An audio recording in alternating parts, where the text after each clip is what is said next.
ঐক্যমত কমিশনে দুইটা ভাগ ছিল। একটা হলো সবাই যেটাতে ঐক্যমত হয়েছে, আর সাথে যেটা নোট অফ ডিসেন্ট ছিল সেটা ছিল দলীয় মতামত। আমরা এনসিপির পক্ষ থেকে মনে করি দলীয় মতামত গণভোটে যাওয়া উচিত না। সবাই যেটাতে ঐক্যমত হয়েছে সেটাই গণভোটে যেতে হবে, 1 নম্বর। 2 নম্বর জিনিসটা হলো, আপনারা জানেন ঐক্যমত কমিশন সুপারিশমালা দিয়েছে। আজকে অনেকদিন হয়ে গেল, সরকার থেকে আমরা এটা বাস্তবায়নের কোনো উদ্যোগ দেখতে পাচ্ছি না। এই জন্য সরকারের কাছে আমরা দাবি জানাচ্ছি, আপনারা স্পষ্ট ডেট ঘোষণা করেন যে কোন দিন আপনারা আদেশটা জারি করবেন। থার্ড পয়েন্টটা হলো, এই আদেশটা অবশ্যই ডক্টর ইউনূস জারি করতে হবে। এই আদেশের মধ্যে পবিত্র সনদে যদি চুপ্পু সাইন বসানোর কোনো পায়তারা করে তাহলে বাংলাদেশের ছাত্র জনতা আবার মাঠে থাকবে এবং সেই সময়ে চুপ্পুর পদত্যাগ করতে হবে। এই জন্য ডক্টর ইউনূসের কাছে আহ্বান থাকবে যে আপনি আদেশ জারি করবেন, গণঅভ্যুত্থান ছাত্র জনতা আপনাকে বসিয়েছে, এটাতে আপনি স্ট্রিক্ট থাকতে হবে। আরেকটি বিষয় যেটা আমাদের সামনে এসেছে, বর্তমানে আসনের লোভ দেখিয়ে গণতন্ত্রের যে পথ সেটাকে রুদ্ধ করা হচ্ছে। বিভিন্ন ছোট ছোট দল যারা রয়েছে 1-2টা আসন দিয়ে গণতন্ত্রের যে পথ, বহুদলীয় গণতন্ত্রের যে সৌন্দর্য সেটাকে বাংলাদেশে নষ্ট করা হচ্ছে, রুদ্ধ করা হচ্ছে।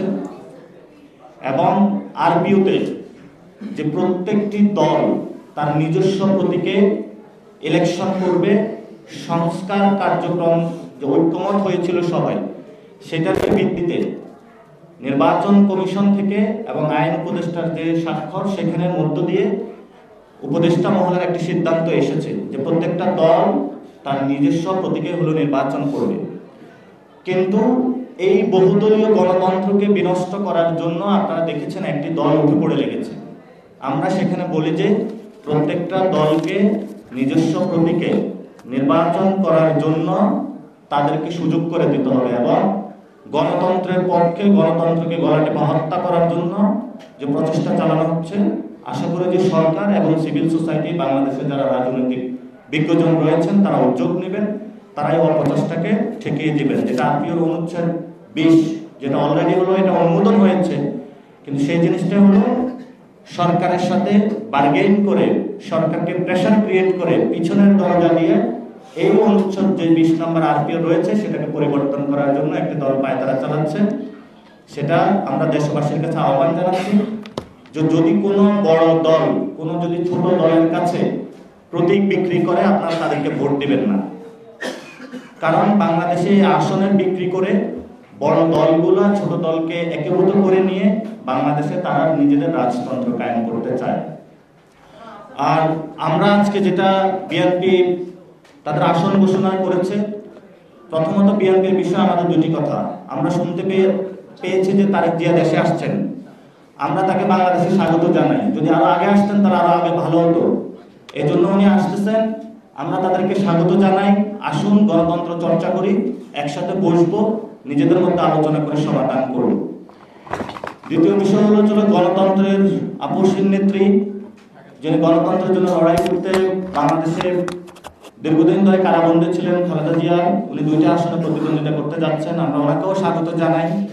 যেই 3টা আসনে প্রতিদ্বন্দ্বিতা করতে যাচ্ছেন, তো উনি আসলে গণতন্ত্রের সৌন্দর্য। ফলত আমরা এখনো বিএনপির নেতা অথবা নেত্রী হিসাবে খালেদা জিয়াকেই দেখি। ওনার থেকে যেই ধরনের কথাবার্তা বাংলাদেশের ঐক্যের জায়গাটা আসে সেটা অন্য কোনো নেতৃবৃন্দ থেকে আমরা দেখি না, বরঞ্চ সেখানে আমরা গণতন্ত্রের পথটাকে রুদ্ধ করার জন্য অপচেষ্টা দেখি। সেই জায়গা থেকে উনি প্রার্থী হয়েছেন, আমাদের দল থেকে ওনাকে আমরা শুভেচ্ছা জানাচ্ছি।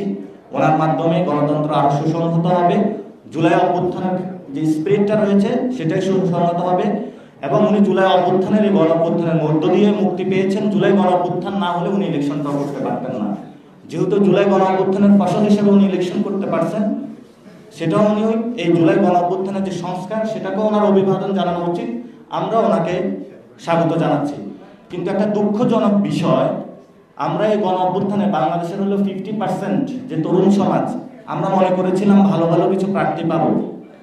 এটা আমাদের হতাশ করেছে তাদের প্রার্থী তালিকা। অধিকাংশ জায়গায় এসেছে গডফাদার যারা রয়েছে তারা এজন্য ছাত্রদল, যুবদলের যারা তরুণ নেতৃত্ব নতুন রাজনীতি করতে চেয়েছেন সেখান থেকে খারিজ হয়েছেন। আমরা আমাদের নমিনেশন যে সাবমিশন সেখানে আপনাদেরকে আমরা স্বাগত জানাই। আসুন আমরা তারুণ্যভিত্তিক রাজনীতি করতে চাই বাংলাদেশে। আর ভাই একটি কোশ্চেন করেছেন যে আমার বিরুদ্ধে নাকি মামলা হয়েছে। তা আমি শুধু একটি কথাই বলবো, বাংলাদেশে গত 1 বছর চাঁদাবাজি, সন্ত্রাসী, মাস্তানি এগুলো আসলে কোনো ব্যক্তি করে না, এগুলো ভূতে করেছে এবং ওই দলটাকেও এখন ভূতে পেয়েছে। তো বাংলাদেশে আসলে কোনো, এটার নাম হলো ন্যাশনালিস্ট ভূত। এই ন্যাশনালিস্ট ভূতের অধীনে বাংলাদেশে চাঁদাবাজি হয়েছে, সন্ত্রাস হয়েছে এবং এই পর্যায়ে এসে যখন আমরা চাঁদাবাজদের, সন্ত্রাসের বিরুদ্ধে কথা বলি, সেগুলোর বিরুদ্ধে হলো মামলা হামলা, অনেক কিছু তারা করবে, কিন্তু আমরা ভীত নই। তবে এটার মধ্য দিয়ে আপনাদেরকে জানান দিচ্ছি, আমরা এনসিপির পক্ষ থেকে বাংলাদেশে আজ থেকে সন্ত্রাস, চাঁদাবাজ, দুর্নীতির বিরুদ্ধে যুদ্ধ ঘোষণা করলাম। এবার সে যে বড় দল হোক, যত বড় হনু হোক, যত বড় সন্ত্রাস হোক, হয়তো তারা থাকবে বাংলাদেশে, চাঁদাবাজরা থাকবে, সন্ত্রাসীরা থাকবে, দুর্নীতিবাজরা থাকবে, অথবা আমরা বেঁচে থাকবো। বাংলাদেশের শক্ত লড়াই হবে তাদের সাথে ইনশাআল্লাহ। বলেছেন শাহিদিন মালিক হলো ওই যে কেউ বলে হলে দল কানা, সে হলো জ্ঞান পাপী। এই জন্য শাহিদিন মালিক যেটা বলেছেন, আপনারা গণ অভ্যুত্থানে যখন বৈষম্য বিরোধী ছাত্ররা আন্দোলন করতেছিল তখন একটা বিবিসি রিপোর্ট হয়েছিল, শাহিদিন মালিক কিছু কথা বলেছিল, আপনারা দেখেছিলেন সেটা? সেখানে সেই গণ অভ্যুত্থান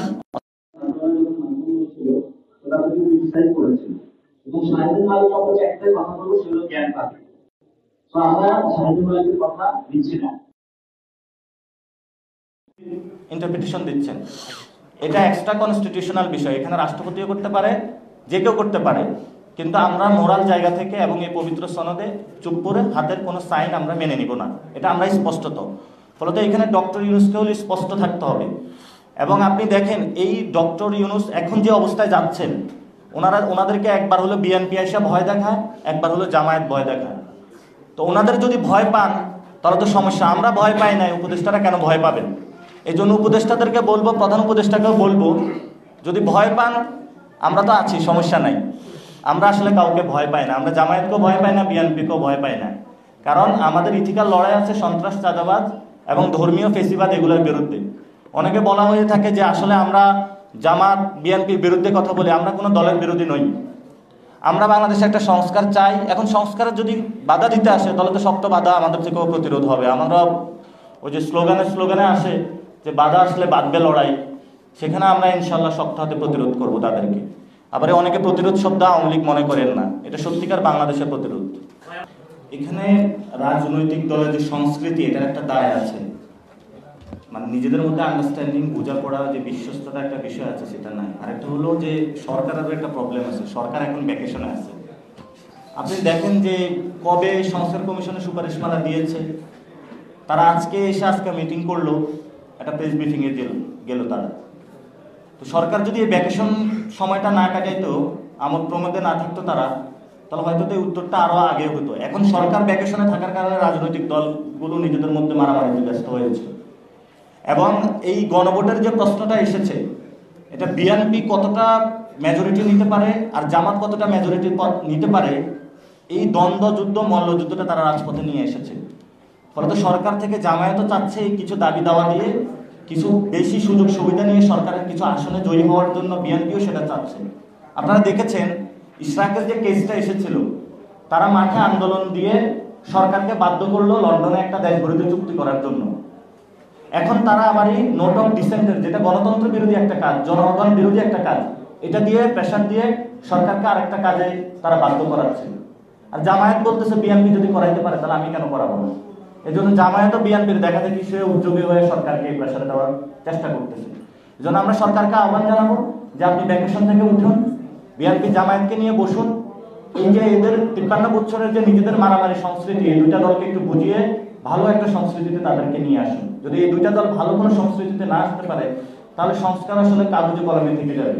এই দুইটা দল আসলে সংস্কার তো নিজেদের মস্তিষ্কে আগে বাস্তবায়ন করতে হবে। তো তারা যে বাস্তবায়ন করতেছে না, তাদের সেই জিনিসটা তো তারা এখনো দেখানো শুরু করেছে। আর আপনি যে শাহিদিন মালিকের কোশ্চেনটা করেছেন, সেটা নিয়ে একটা লিগ্যাল এক্সপ্লেনেশন আছে, এটা আমাদের খালেদ সাইফুল্লাহ ভাই দিবেন।